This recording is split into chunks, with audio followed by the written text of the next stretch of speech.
Hello everybody and welcome to Forever Motorsports on Forever Sports for this weekend, the Miami Grand Prix, of course, taking place in America, our first American race of the season. Miami, of course, a very new circuit on the Grand Prix calendar, debuting last year in 2022. And it's hopefully building up towards what could be a very, very good weekend. Lots of news to talk about, lots of things to go through, and of course we do have expert analyst and commentator Reece, who's with us. Hello, Reece. How are you doing? Are you keen for this weekend? I'm doing well, thanks to yourself, Mark. Yes, I'm extremely excited for this race weekend. A lot of upgrades that we didn't necessarily see the full potential of last weekend in Azerbaijan. Hopefully being able to be honed in a bit this weekend.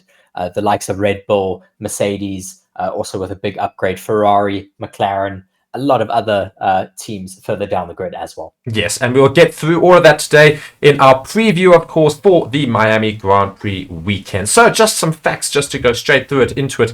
Of course, we are back in Miami, second race of the F1 history. And just some facts about the track. So, of course, the first time it was hosted was last year, and the number of laps that they will be racing is 57 laps. The race circuit is 5.4 kilometers long. The total race distance, therefore, will turn out to be 308 kilometers. And the current lap record, albeit they haven't had many opportunities to break it yet, is held by Max Verstappen last year with a 1 minute 31.361. That was his time last year. Can the new cars beat it? Of course, this year. Let's see if they've made enough upgrades to, of course, go and challenge that. So just a little bit of facts about the Miami Grand Prix, of course. Before last year's Miami Grand Prix, the sport had previously raced once in Florida, in Sebring, back in 1959. So not that any of you would have remembered any of that. But yes, when it moved on to the calendar for 2022, the Miami Grand Prix was licensed for 10 years. Meaning that after this year's race, there will be another 8 at minimum. So lots of races to go in Miami. So be sure to get used to the track because it's going to be around for a while. Miami is the 11th different location in the USA that has hosted a Formula One race. Crazy, isn't it? And then during the planning phase, there were reportedly 75 different track designs made for the Miami Grand Prix. That's quite a lot, I suppose there should have to be quite a lot. It's a very, very nitty-gritty sport. And lastly, I'll just go through it. And it says, when it was introduced to the calendar last year, Miami became the 77th different track used for a Formula One race. And actually not as many as I thought there would be. So just going into the schedule for the weekend so that we all understand exactly what is happening. We have got tomorrow, Friday, 5th of May, Practice 1 and Practice 2. These are all the times I'm going to be telling you in Eastern Standard Time, because that is the local time for the race. Practice 1 will be taking at 2:30 p.m. and Practice 2 at 6 p.m. And for British Standard Time, for most of our other people, and that would be close to more of the African nations and otherwise, you're looking at 7:30 p.m. in the evening and 11 o'clock in the evening. That's British Standard Time. Saturday then comes May 6th, Practice 3, 12:30 p.m. in Eastern Standard Time, and qualifying at 4 p.m. Eastern Standard Time. For British peoples, that's 5:30 and 9 p.m. respectively. And Sunday, the big race on May 7th, at 3:30 p.m. Eastern Standard Time, otherwise 8:30 British Standard Time. And for those South Africans, that's 10:30. So, lots to look forward to. Reece? Yes, just the article straight going into news for this race weekend. The FIA has announced that they will be shortening some of the DRS zones in Miami.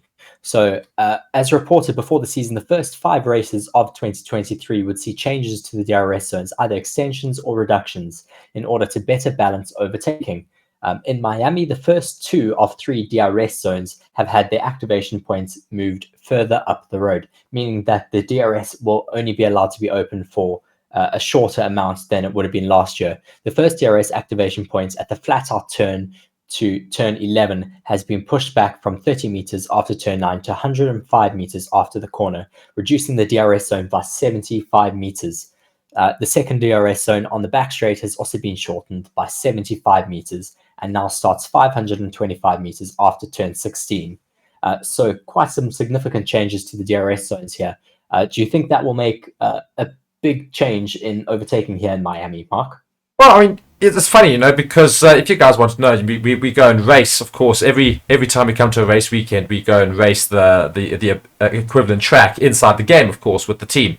And a whole lot of comments from everybody was just saying how long these DRS zones are. From last year, of course, we were playing last year's version of the track, and just saying that it's just stupidly long in terms of like it's so easy to overtake some people. So, and I think that is what we more or less saw last year, especially with those Red Bulls, with the DRSs, of course, being like some of the most powerful on the grid. They found it so easy to make use of DRS to get ahead of everybody last year, and shortening the DRS zone would, of course, result in Red Bull having a less opportunity, I suppose, in terms of it's a smaller space. I still think it's that they're going to do absolutely fine with it. But what it certainly does do is it does reduce the ability for the attacking car to overtake the defending car and gives a bit more favor in the defender.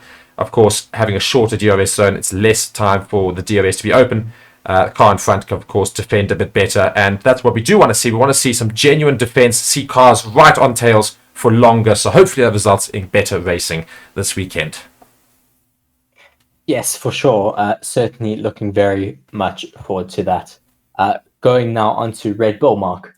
Yes, indeed. As I said, big news, of course, this, and I'm just going to pull across the news studio here. Red Bull have, of course, and the resource alerted me to this immediately, but they have going to try and curb the curse of a special livery for this weekend. It's a really, really, really cool livery, and I would love to just try and get it to come across, but for some reason I can't get the image up. But nonetheless, we will get the image up as soon as I can. But it's a very, very cool car. So basically what's happening is they've pinstriped it with a purple, a red, and like a very light blue going across the whole car from left to right. And of course it's very Miami, of course. And all those bright colors of the Miami scene. So it is very, very cool. And I can't wait to see it now. Yes, very, very exciting to see that Red Bull is allowing fans to design the livery for their cars for 3 of the races this season. All of the American circuits are being, their cars are all being designed by a fan for each of the American circuits. As I said, I'll just read through it. Sorry, I was just trying to get my image up, and I've got it now. So, as I say, so they're going to do 3 fan-penned designs across the whole campaign. So it's going to be in Miami, Austin, and Las Vegas. All of them, the American races. So that's also quite interesting to note. They've made a special thing for all of the American races, not any of the other circuits. So that's quite interesting. I think it's maybe because... Here's a theory. Do you think it's because they think America is not quite traditional at Formula One? So when they do these little special things that have not been a thing of the past, they're going, well, you know what? We're going to stay away from doing it like Monaco, for example, or otherwise, we keep it traditional there. You keep your normal livery. And we go to America, well, they're new. They don't care. So let's just go and put the fun stuff there. Well, I think it's also a very good marketing tactic. I mean, we've seen how Formula One as a brand has been trying to attract the American market more and more. I think this is Red Bull's way of doing it as well. Of course, Red Bull signing with Ford for 2026. They're just getting more and more involved with the American market, possibly. Yeah. And just continuing on here. So the judging panel for the cars, the different liveries, of course, was headed up by the Red Bull team principal Christian Horner, and included representatives from the team's title partner, Oracle, principal team partner, Bybit, and technology partner, Mobile One. And Horner had to go and say this. He says, to give our fans the opportunity to influence our design at the 3 USA races is something you just don't see other teams doing, said Horner. It is important to the team to be able to involve our fans in what we do and give them unique opportunities like this. I think Martina has done a great job, and the livery looks incredible when you see it in real life. The design keeps the ethos of who we are, but introduces Miami to the Red Bull 19 as well, the RB19. We are definitely going to stand out when you see that car on track. I'm intrigued to see what people come up with for Austin, and of course Las Vegas. That promises to be really exciting. So yeah, very, very cool. But as I said when I started this whole thing, there is normally a curse when it comes to special liveries for race weekends. Well, you say that, but I mean, it hasn't necessarily been a curse for all of the teams. I mean, it's certainly been a curse for Mercedes when they ran that heritage livery in Germany. that did not go well. No, that was a But shocking day out Red for them. Bull, Red Bull ran their Honda tribute livery, and they won that race. So I mean, maybe it's not a curse for Red Bull. Yeah, I just think that the only problem is that you look at the recent liveries, especially last season, at least, not turning out fantastically for everybody. Ferrari, of course, running that special livery that one time with the yellow, with the more yellowified car, I suppose. Both cars didn't end Yes, up the on the 75th podium. anniversary Yeah, car. and it was not a great day out for them either. So normally when teams do this sort of thing, it's sometimes for some reason some interesting things start to creep in. So whether or not we're going to see that this weekend remains to be unseen. But hopefully nothing goes too far wrong. But it is a very, very cool design. I just want to touch on it just before we move on. It's a really, really cool design. So fair play to who is it that did it again? Sorry, I just completely forgot. Martina, I think it yes, was. Martina. Yes. So well played, well played. That was it's a very cool design. Yes, going further on from that, just looking at some of the upgrades that we have going into this weekend, we've had a lot of teams working on their floors, specifically the likes of McLaren, Red Bull, Alpine, who else? Mercedes, I'm sure, will also have some tweaks coming for this race weekend. They obviously did not get so much time last weekend in Azerbaijan to test these floors because of the sprint format for the race, for the weekend. So they will certainly be wanting to test them out properly in Miami. That is for sure. Yeah, as I said, I thought I was quite good there with my show credentials. There's, as you said, McLaren. Boom! There's my McLaren car appearing on screen. I thought that was quite good. So appreciate Nate for that. I think we'll just go through and read this a little bit. And it goes, it says in McLaren's case, the altercations being made might at first appear to be isolated to the floor edge and edge wing, but definition and contour changes have been made to the entire surface of the floor. This includes the height of the forward floor blister, the red arrow otherwise, which will have a direct influence over the shape of the tunnel and strakes beneath. Reece, do you want to carry on? Otherwise, I can keep going. I was waiting. I'll take over for LP. I'll tell you. Okay, perfect. So it just says, meanwhile, the section of the floor, this is still from McLaren, but meanwhile, the section of the floor that encloses the lower side impact spar has also been modified with a crescent-shaped blister shrink wrapped around the safety structure to tighten the floor's bodywork. At the rear of the floor, it's clear to see that the interface between the side pod and ramped kick-up has also been re-characterized in order to take advantage of the changes that have been made upstream. So all of these various things, basically, as a consequence, will allow the rear portion of the floor has been modified to make better use of the new flow structures generated ahead of it. So hopefully, better airflow throughout the entire car. That is the hope. Yes, and moving on to Alpine, the changes that they have made have not been as extensive as McLaren, but are also just as rewarding from a performance standpoint, given that there are optimizations of their design of their car already. The midway flap that's created by two cutouts on either side of the floor has now got a leading edge curl facing down towards the ground rather than away from it, whilst the surface geometry of the flap has also been adjusted besides. Thereafter, the floor has been contoured slightly differently in order to take advantage of the alterations ahead, and further modify the floor structures received by the floor cutout. Also, just some more changes made to their floor to optimize airflow around that skirt and just create a best suction underneath the car as well. Yeah, and I mean, Red Bull also deployed a new floor in Azerbaijan, of course, as modified design in order to take advantage of revisions made to the RB19's side pod. So you're going to see lots of new floors this weekend, and lots of upgrades on various cars, which will be very interesting to go and look at, because I think we might finally see a bit more of a packed. And I know we say this every week, but I genuinely do feel this weekend, I think we're going to see some changes with regards to at least the midfield. I think you're going to see McLaren improve dramatically, and I think we're going to see Aston Martin and Ferrari, Mercedes, they're going to battle it out a lot more, I feel, this weekend. I still think Red Bull will be quite clear on top. But the challenges after that, I think, will be certainly making a bit more of a statement. Well, we'll have to hope that Red Bull also don't make too much of a step forward this race weekend. Obviously, a lot of talk still going on that they haven't optimized last week's floor. So will that come into play this race weekend? We'll see. Maybe it was a high speed floor for them for higher speed tracks. We'll have to see. But yes, hopefully we will get some closer racing this weekend. Yeah. And moving swiftly on to just a little bit of news just going into the weekend, not necessarily regarding Miami, but Leclerc is on Mercedes' F1 radar for the long term, but not now, says Wolff.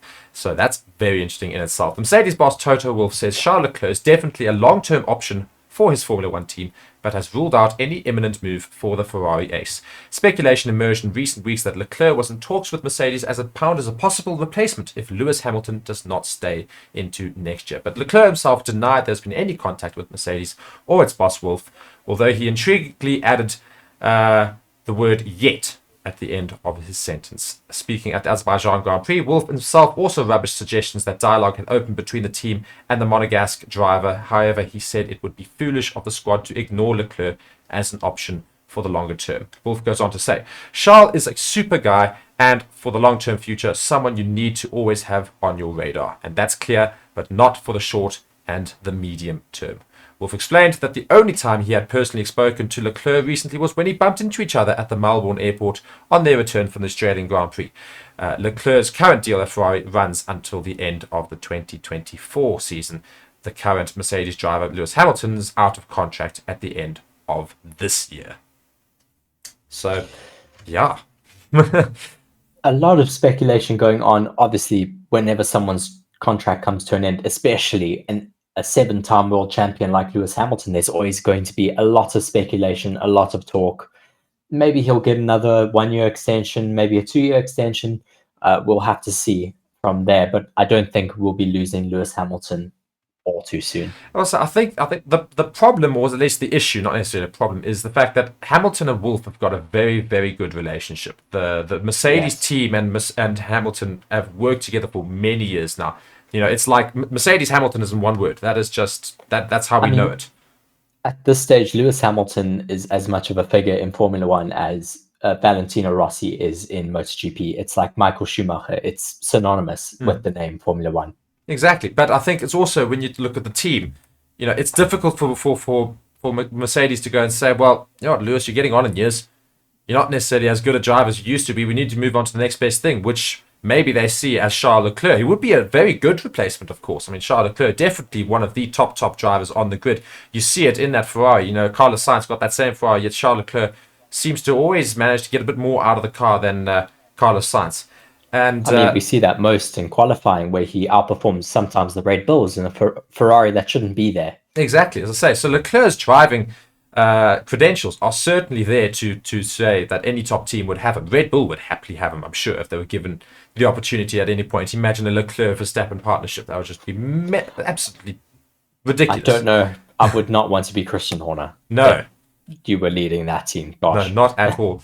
But as I say, so when Mercedes do need to replace a driver, Leclerc is certainly up there as the ultimate choice in terms of best driver on the grid. You look at Max Verstappen. After that, who's your best driver? I would probably say Charles Leclerc at the moment. Not necessarily saying Lewis Hamilton's not there, just saying that in terms of future proof, Charles Leclerc is certainly there. And Lando Norris maybe as well. George Russell in with a shout, but he's already at Mercedes. So, you know, I wouldn't be surprised at all if when Lewis Hamilton does leave, whether it's next year, the following, or the following after that Charles Leclerc is the one sought out by Mercedes. I mean, it would be a very, very interesting partnership, Charles Leclerc and George Russell. Both, I think, very big, prominent figures, but I think they would make a good team. George has shown that he's a very good team player, as well as Charles has also shown he's a good team player. I don't know if Charles and Max drive a team up would work, because they both would just clash too much. Yeah, I don't think that would work very well. But yes, so that's all speculation there from Toto Wolff and Charles Leclerc, or Charles Leclerc. However, each person wants to say it. Everyone has a different thing. But yeah, and moving on to a little bit of just slightly separate information. Reece, you've got some news on F2. I'm actually going to hijack that a little bit and put in some Formula 1 23, the game, coming out very soon. Yes, we completely forgot about it when we were setting up the stream.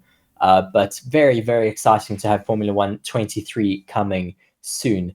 EA Sports Formula 1 23 has been unveiled with a slew of fan-requested features and the return of its Breaking Point story mode. Not only will we see the return of Breaking Point, the immersive story mode, including Aiden Jackson and Devin Butler, but the new game is also set to include new improvements on the physics and, importantly, the full roster of drivers, teams, and tracks for the 2023 Formula 1 season from day one. That is what we want to hear as fans, of course. As we hoped and expected, the full calendar for the 2023 edition of the Formula 1 schedule will be included with the new game. That will include the new venues, such as the new Las Vegas Strip street course in the US and Losail International Circuit in Qatar from launch. So keen for racing Las Vegas. I reckon that's going to be the best track of the year. I do actually think, looking at that Las Vegas track, I think that is going to be the best race of the whole season. I cannot wait to race it. It's going to be so awesome. Yes. It's really going to be such an amazing track, not just to play in the game, but to watch later in this year. Carrying on, the last Codemasters developed Formula 1 game to feature red flags, which is now being reintroduced in this game, triggered after a pileup was Formula 1 2014. They've been absent ever since, and dedicated Formula 1 fans will be happy that they are returning. It may create some havoc, though, in our Formula 1 streams, but we'll have to see about that. As well as handling has now been further improved in the Formula 1 games, making it more predictable, at least, as well as hopefully allowing it to be a bit more realistic, truer to the new cars in 2023. Also, some questions from fans asking if Podium Pass is getting revised for the F1 World. Podium Pass has been in the Formula 1 game since Formula 1 2020 and has remained largely the same since. It includes optional challenges across Grand Prix and time trial modes that dish out XP. That XP levels you up, and when you go from one level to the next, you unlock cosmetic items such as car liveries or drivers' outfits. In Formula 1 22, this also included furniture for F1 Live as well. Yay. The announcement makes no mention of Podium Pass, but F1 23 is set to include an F1 World Hub. It sounds oddly familiar, but offers some distinct differences from what Podium Pass used to be. Specifically, a new progress system and form of car upgrades will now be achievable. How it ends up being being monetized is yet to be confirmed, but we can say that Bitcoin, the virtual currency with Podium Pass, is returning. Yeah, so very, very keen to see when I can go and get that game. I cannot wait to play. Yes. It's going to be very expensive, though. I don't have that money. But I'll tell you what, yes, you guys can go and... dates. If more people watch the channel, more people subscribe to the channel and like the videos and etc, maybe we can go and afford the game and we can play it all for you and fool around and make a complete fool of ourselves. Yes. So the standard edition of EA Sports Formula 1 23 is set for release on PC via EA app, Epic Games and Steam, as well as PlayStation 4, 5, Xbox One, Xbox Series, and all the rest on the 16th of June. The digital exclusive of EA Sports Formula 1 23 will be released on the 13th of June. So pretty much almost my birthday. So give me a birthday present, people, please. Is that a hint? That's a hint, nudge. No, I'm joking. But yes, so the game, very, very keen to see that game. And then, as I say, to go and race around Las Vegas and some obviously improved circuits as they have changed a little bit for this season. And just moving on to a couple of last articles before we finish up the preview for the weekend. Do we want to go over Behrman, Reece? Yes, I think it would be a very interesting article to read out. So just looking in Formula 2 at the moment, some talent hopefully coming into Formula 1 in the near future. Oliver Behrman, who is a Ferrari Driver Academy driver in Formula 2, has taken both feature race wins in 2023 so far in Formula 2. Red Bull junior team driver Enzo Fittipaldi secured his first podium of the year in Formula 2 ahead of ART Grand Prix and Sauber Academy driver Teo Pourchaire. Behrman, who held the lead from pole at lights out, as Pourchaire made quick work of Fittipaldi for P2. With Behrman obviously taking that race win. Behrman is looking very interesting to watch in the future. We could hopefully see him in Formula 1 very soon. And as I say, we talked about Charles Leclerc earlier in regards to his potential moving to Mercedes in the next few years. Maybe Charles Leclerc does leave and the replacement is, in fact, Oliver Behrman. So that would be very interesting to go and follow as well. It's looking like they may need to replace Carlos Sainz, so we'll have to keep an eye on who Ferrari have seats. That could come and fill those seats for them. Do a driver swap, send Hamilton to Ferrari. Well, there's been so many rumors about that as well. So, dear, shocking. But yeah, lots of potential moves coming up. But very good to go and watch F2 as well, people. Really, really cool. You go and see basically the Formula One drivers of the future. And just to end off, quite an interesting little fun article here. Toto Wolff. He is going to go and teach an MBA course at the Harvard Business School. How cool is that? Mercedes Formula One team principal Toto Wolff has extended his relationship with the Harvard Business School by becoming an executive fellow and guest lecturer. The Austrian will teach a course for first and second year MBA students under the title Mercedes F1 Leading a High Performance Team. The course will take place in January 2024, taking advantage of a rare, relatively quiet period in Wolff's usual hectic schedule as boss of the Brackley organization. Wolff will teach the course in conjunction with Professor Anita Albers, with whom he has worked closely in recent years. Dutch-born Albers followed Wolff and the team during the 2021 season, studying the way he operated and wrote a case study called Toto Wolff and the Mercedes Formula One team. Very original name, isn't it? Which led to previous appearances by Wolff at the university's campus in Massachusetts. The pair also collaborated on an article in the prestigious Harvard Business Review called Number One in Formula One, which encapsulated Wolff's approach to leadership in 6 lessons. The executive fellow role is granted to people working in various areas who are willing to teach in their spare time along with their day job. So very, very cool from Toto Wolff to go and take part in this. And but also, what an honor. To be asked by the top university in the world to go and explain exactly how you do things, because that's what people want to know. yes, for sure. And Toto Wolff says there in the article, I feel very honored and privileged to continue working with the incredibly bright young minds at Harvard, said Wolff. Whenever I step on campus, I'm inspired by the students' curiosity and ambition, and I leave energized by the special learning environments they create together with the brilliant faculty. We very much look forward to welcoming Toto back to the campus, said Albers. So clearly a very, very exciting opportunity there for Toto Wolff, as well as the students at Harvard. I say more for the students. Imagine being a Harvard student, you go there and then Toto Wolff telling you how to make Formula One cars. Not quite, but obviously how to run a team. Would be awesome. But otherwise, people, that does bring us to the end of our preview for the Miami Grand Prix. Reece, I'm going to hit it as we always do. We're going to have predictions. Your top 5. Go. For 5th, 4th, 3rd, 2nd, 1st. Go. Oh, gosh. From 5th? Yes, from 5th. Because I really want to introduce other drivers into this, not just the podium places. 5th, Lewis Hamilton, Carlos Sainz, P4. Lance Stroll, P3. Gosh. Can I change Lance Stroll with Fernando Alonso? I was about to say, I made such a reaction. I was like, why Lance Stroll out of the 2? Sergio Perez, P2, and Max Verstappen, P1. So you have Carlos Sainz higher than Charles Leclerc? Well, let's see. Yes, I know, I did put you on the spot there, so you might well change that. But nonetheless, I'm going to go with my top 5 here. I'm going to say Carlos Sainz, P5.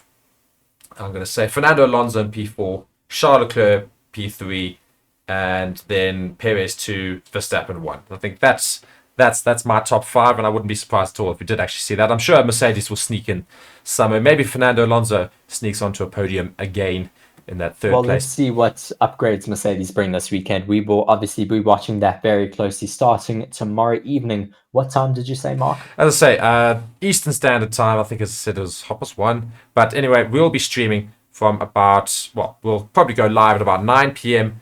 South African Standard Time. So now. So pretty much now, tomorrow, exactly 24 hours. But obviously this is a recording, so it is 9 p.m. currently. Very keen to go and watch that. And of course, be sure to subscribe to the channel, like the video, comment, tell us your thoughts about what's going to happen this weekend with regards to Miami. And be sure to watch the channel and subscribe and turn on all the notifications so that when our live streams do go up, you can be notified. Come and join us and we can chat live throughout all of the sessions this weekend in Miami. Reece, any final thoughts on what's going to happen this weekend? Well, I hope we get some shake-ups with the upgrades coming this race weekend, but we will have to see. Very exciting race weekend ahead of us, so please do join us. Indeed. Perfect, guys. Thank you so much for watching Forever Motorsports on Forever Sports. I've been Mark, Reece has been Reece, and we'll see you this weekend. Goodbye.